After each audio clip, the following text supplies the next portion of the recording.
62 प्रिया के फैन उसके नाना। अनिका ने अंजलि मामी और किशन मामा से कहा, मामा, मामी एक इम्पोर्टेंट कॉल है, मैं भी अटेंड करके आती हूँ। ये कहते हुए अनिका गार्डन में परिवार से थोड़ा दूर चली गई। अनिका ने जब फिर से फोन की स्क्रीन की ओर देखा तो उसे यकीन नहीं हो रहा था कि इतने सालों बाद उसकी गुरु डॉक्टर वांगा पट्टू उसे फोन कर रहे थे। अनिका डॉक्टर वांगा को जितनी रिस्पेक्ट करती थी उससे कहीं ज्यादा उनसे डरती भी थी। डॉक्टर वांगा पट्टू बहुत शॉर्ट टेम्पर्ड थे और बढ़ती उम्र के साथ उनका गुस्सा भी बढ़ता जा रहा था, यहाँ तक कि फोन उठाने से भी अनिका को डर लग रहा था। किसी तरह अनिका ने हिम्मत करके डॉक्टर वांगा का फोन उठाया। फोन उठाते ही अनिका उनसे कुछ कहे उससे पहले डॉक्टर वांगा पट्टू ने अनिका से पूछ लिया, कहाँ हो तुम इस वक्त? जल्दी जवाब दो। डॉक्टर वांगा पट्टू इस वक्त तकरीबन 100 साल के थे। उनकी आवाज थोड़ी भारी थी और उनकी बात सुनने में थोड़ी अनक्लियर भी थी, मगर इतनी उम्र होने के बावजूद उनकी आवाज में कमजोरी बिल्कुल नहीं थी। अनिका ने डॉक्टर वांगा पट्टी की बात का जवाब देते हुए कहा, सर मैं इस वक्त दिल्ली में हूँ, मगर क्या बात है सर, आप कुछ टेंशन में लग रहे हैं? डॉक्टर वांगा पट्टू ने थोड़ी देर खामोश रहने के बाद अनिका की बात का जवाब दिया, दिल्ली में कोई गुलेरिया परिवार तुम्हें ढूंढ रहा है, उन्हें तुम्हारे पास किसी का इलाज करवाना है। क्या नाम था उनका? करण? हाँ, करण गुलेरिया। इससे पहले कि अनिका डॉक्टर वांगा पट्टू को कह पाती कि वह जाने के लिए तैयार है, डॉक्टर वांगा पट्टू ने अनिका से कहा, तुम्हें जाने की कोई जरूरत नहीं, वह आदमी बीमार नहीं है, उसने जीने की इच्छा छोड़ दी है, उसके शरीर के सभी अंगों ने काम करना बंद कर दिया है, अभी उसे अमृत टैबलेट देकर जिंदा रखा गया है, अगर तुम वहां चली भी जाओ तो उसके अंदर तुम जीने की चाहत फिर से पैदा नहीं कर सकती, इसलिए तुम्हारा वहां जाने का कोई मतलब नहीं है।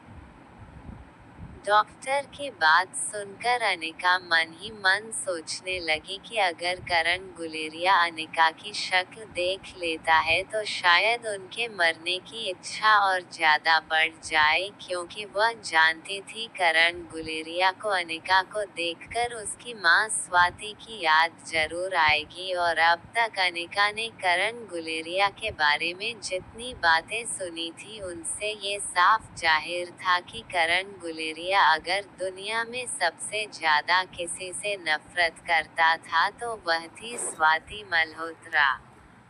अनिका ने डॉक्टरों वांगा पट्टू की बात मानते हुए उनसे कहा, ठीक है सर, नहीं जाऊंगी। सर बहुत दिनों बाद आपकी आवाज सुनी है, आप कैसे हैं? आपकी तबीयत तो ठीक है ना? फोन पर अनिका को डॉक्टर वांगा पट्टू की सांसें तेज होने की आवाज आने लगी। डॉक्टर वांगा पट्टू ने अनिका की बात का जवाब देते हुए कहा, मेरी तबीयत को क्या होने वाला था? इस दुनिया में सिर्फ एक बीमारी का कोई इलाज नहीं और वह है बुढ़ापा। अनिका ने हिम्मत करके डॉक्टर वांगा पट्टू से पूछा, सर क्या मैं आपसे मिलने आ सकती हूँ? बस एक बार आपको देखना चाहती हूँ। डॉक्टर वांगा ने गुस्सा होते हुए अनिका से कहा, यहाँ ऐसा कुछ नहीं बचा जिसे देखकर किसी को खुशी होगी, अगर तुम मेरे लिए कुछ करना ही चाहती हो तो मैंने जो तुम्हें शिक्षा दी है वो शिक्षा आगे बढ़ाना, मेरी कला और आयुर्वेद की परंपरा को आगे बढ़ाना, अगर तुमने मेरे लिए ये कर दिया तो समझ लेना तुमने मेरी सिखाई हर चीज का मोल चुका दिया। बुढ़े टीचर के मुंह से यह बात सुनकर अनिका की आंखें भर आई। अनिका ने फिर अपने गुरु से पूछा, सर क्या आप मुझे एक बार देखना नहीं चाहते? अनिका की इस बात पर डॉक्टर वांगापट्टू की सांसें और तेज हो गई। उनका गुस्सा बढ़ने लगा था। उन्होंने आवाज ऊंची करते हुए अनिका से कहा, अब तुम कोई बच्ची नहीं रही, यह सब बातें अब तुम पर शोभा नहीं देती। ये कहते हुए डॉक्टर वांगापट्टू ने फोन काट कर दिया। अनिका को पता था कि डॉक्टर वांगापट्टू की अगर कोई एक चीज थी जिस पर वह कभी काबू नहीं पा सके थे तो वह थी उनके गुस्से की आदत। अनिका जितना डॉक्टर वांगापट्टू से डर रही थी उतनी ही अनिका को उनकी चिंता भी थी। अगले दिन सुबह जब रिया जागी तो उसने देखा अनिका उसके बगल में सो रही थी। रिया को पता था कि मम्मा अभी और 1-2 घंटे तक जागने वाली नहीं थी। रिया ने अपनी मम्मा का लैपटॉप ओपन किया और सनी चाचू ने भेजे हुए लिंक पर लॉग ऑन किया। सनी और रिया ने पहले ही अपनी मीटिंग का टाइम डिसाइड कर रखा था, इसीलिए रिया अनिका के जागने से पहले ही अपनी लाइव स्ट्रीम खत्म करने वाली थी। रिया लैपटॉप पर सारी तैयारियां कर रही थी, तभी सनी का फोन आया। सनी ने रिया से कहा, देखो लाइव स्ट्रीमिंग की सारी तैयारियां हो चुकी है, तुम्हारे पूरे वर्ल्ड में काफी फैंस है। आज ऐसा कुछ करो कि तुम्हें देखकर लोग पागल हो जाए और तुम पूरी दुनिया में मशहूर हो जाओ। थोड़ी देर सोचने के बाद रिया ने सनी से पूछा, मुझे लगता है कि मैं गेम खेलने में ही सबसे बेस्ट हूँ। लोग मुझे इसलिए पसंद करते हैं क्योंकि मैं उनकी फेवरेट गेमर हूँ। क्यों ना हम उनके सामने एक लाइव गेम खेलें? लाइव स्ट्रीमिंग में लाइव गेम, इससे उन्हें ऐसा लगेगा जैसे गेम खेलते वक्त वो मेरे साथ जुड़े हैं। रिया का यह आइडिया सुनकर सनी उछल पड़ा। सनी ने कहा, ये तो सॉलिड आइडिया है भतीजी, और अगर इस लाइव स्ट्रीम में मैं तुम्हारे साथ कम्पीट करूं तो हो सकता है कि मेरी भी फैन फॉलोइंग बढ़ जाए, और अगर आज मैं तुम्हें हराने में कामयाब हो गया तो ये भी हो सकता है कि कल से तुम्हारी जगह लोग मेरे दीवाने हो जाए। सनी की इस बात पर रिया ने सनी को चैलेंज करते हुए कहा, तो फिर हो जाए चैलेंज चाचा भतीजी में, देखते हैं आज सबके सामने कौन हीरो बनेगा और कौन जीरो। करण गुलेरिया हाउस। सुबह जब करण गुलेरिया की आंखें खुली तो उनके नौकर ने उन्हें बताया कि आकाश सर सारी रात आपकी बगल में बैठकर जाग रहे थे। नौकर की आवाज से आकाश, जो करण गुलेरिया की बेड के बिल्कुल बगल में एक चेयर पर सो रहा था, अचानक जाग गया। आकाश की लाल आंखों को देखकर करण समझ गया था कि आकाश पूरी रात सोया नहीं था। अपने चाचा को होश में आते देख आकाश बहुत खुश हो गया। उसने करण गुलेरिया का हाथ पकड़ इमोशनल होकर उनसे कहा, चाचा गुलेरिया, परिवार को आपकी बहुत जरूरत है। मैं अकेला परिवार को और बिजनेस को नहीं संभाल सकता। मुझमें आप जितनी काबिलियत नहीं है। आप हम सबको छोड़कर इस तरह नहीं जा सकते। अभी आपको और हमारे साथ रहना होगा। ये कहते वक्त आकाश की आंखों में आंसू जरूर थे, मगर कहीं ना कहीं आकाश झूठ बोल रहा था। कहने वाले ये भी कह रहे थे कि आकाश में बिजनेस और परिवार संभालने की सूझबूझ करण से भी ज्यादा थी, और इसलिए करण गुलेरिया के रिटायर होने के बावजूद आकाश ने परिवार और बिजनेस दोनों को इतनी अच्छी तरह संभाल कर रखा था। करण गुलेरिया ने अपनी आंखें झपकाते हुए आकाश से कहा, मैं ठीक हूँ। करण गुलेरिया की आवाज में बिल्कुल जोर नहीं था। ऐसा लग रहा था जैसे 2 शब्द बोलने के बाद करण गुलेरिया थक गए थे। आकाश गुलेरिया को पता था कि उसके चाचा करण गुलेरिया को मोबाइल गेमिंग बहुत पसंद थी। उनका मन रखने के लिए आकाश ने अपनी जेब से फोन निकाला। फोन में एक एप्लीकेशन डाउनलोड करते हुए आकाश ने करण गुलेरिया से कहा, चाचा मुझे पता है आपको किस चीज में सबसे ज्यादा इंटरेस्ट है। ये देखिए चाचा, आजकल ये गेम बहुत पॉपुलर है। मैं तो कहता हूँ एक बार आप भी इसे खेल के ट्राई कीजिए। एक जमाने में करण गुलेरिया एक गेमिंग एक्सपर्ट हुआ करता था, मगर स्वाति के जाने के बाद करण का किसी भी चीज में मन नहीं लगता था। परिवार के लोगों ने बहुत कोशिश की ताकि करण किसी चीज में अपना इंटरेस्ट डेवलप करें। उसे बार बार नई नई गेमिंग टेक्नोलॉजी से इंट्रोड्यूस करवाते रहते। बचपन में आकाश ने भी अपने चाचा के लिए तरह तरह की गेम्स ढूंढकर उन्हें गिफ्ट की थी, मगर किसी तरह करण किसी भी गेम में इंटरेस्ट नहीं बना पाया था।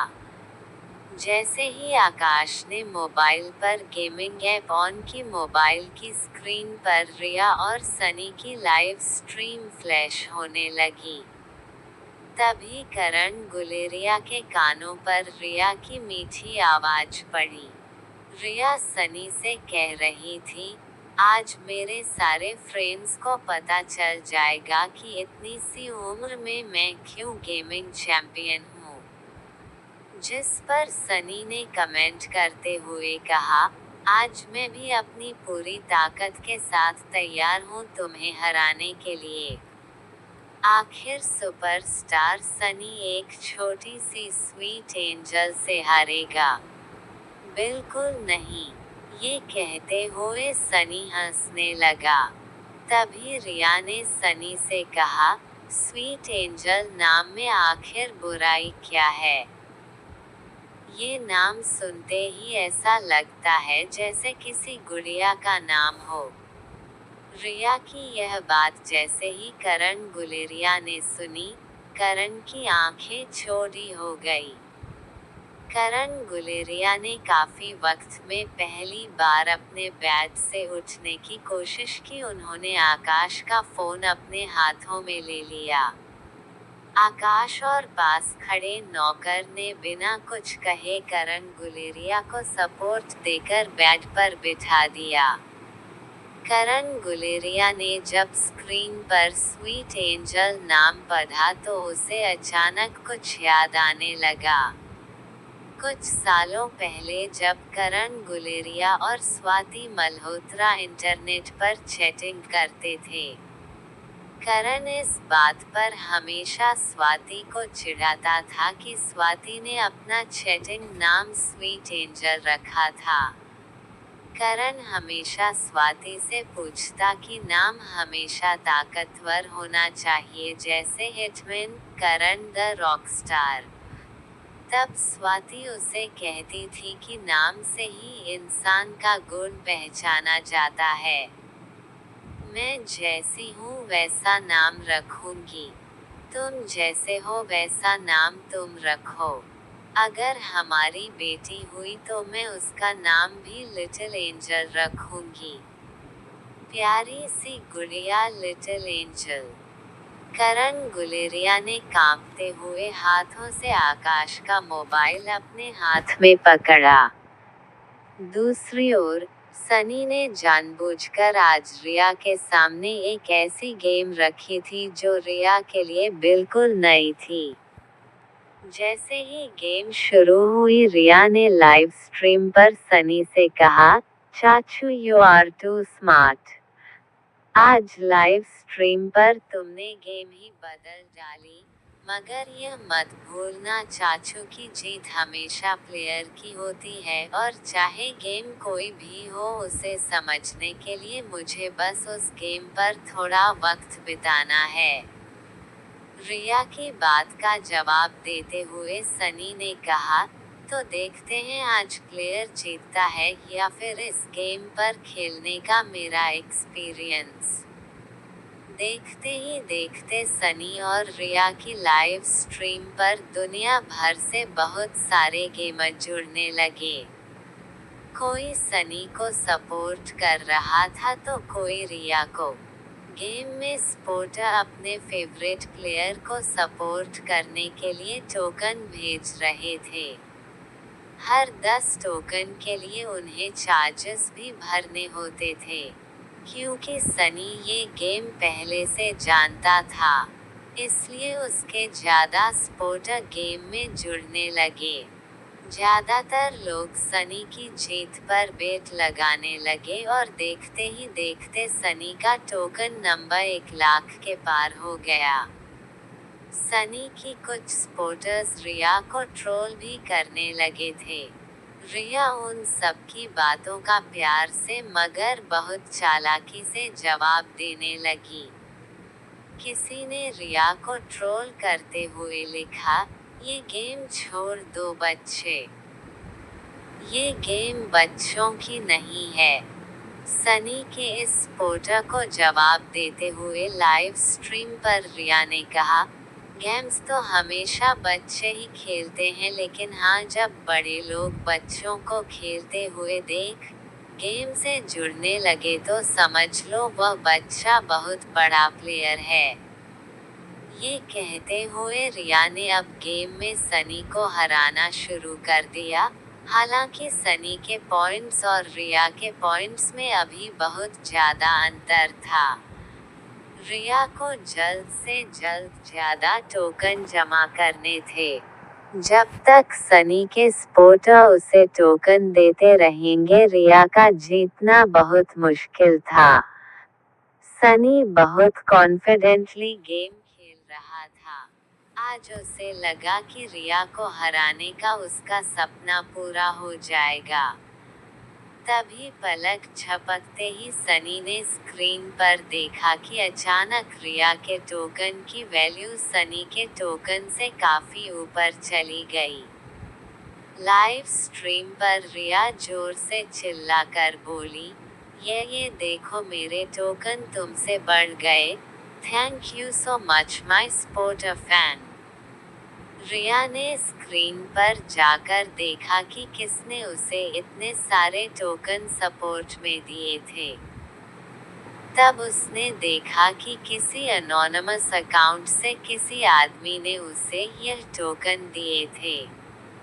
जब रिया ने लाइव स्ट्रीम पर उस अनोनिमस आदमी से पूछा, आप कौन हैं, मैं आपका लाइव स्ट्रीम पर नाम लेकर आपको थैंक यू कहना चाहती हूँ, क्या आप मुझे अपना नाम बता सकते हैं?